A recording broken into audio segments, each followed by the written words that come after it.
الذي خلق الموت والحياة ليبلوكم أيكم أحسن عملا وهو العزيز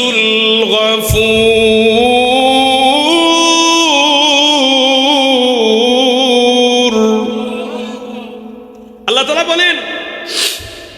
আল্লাযী খালাকাল মাউতা ওয়াল হায়াতা আল্লাহ সৃষ্টি করেছেন মউত এবং হায়াত আল্লাহ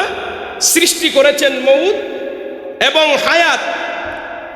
আইয়ুকুম আহসানু আমালা আল্লাহ দেখতে চান কে আহসান আমালা করে অর্থাৎ প্রসিদ্ধ নেক আমল করে সর্বোত্তম আমল করে এখানে আল্লাহ তাআলা চাইলে আকতারু আমালা বলতে পারতেন যে বেশি আমল করে এই কথা বলছেন না বলছেন আহসানু আমালা উত্তম আমল করে ভালো আমল করে ভালো আমলের কথা বলছেন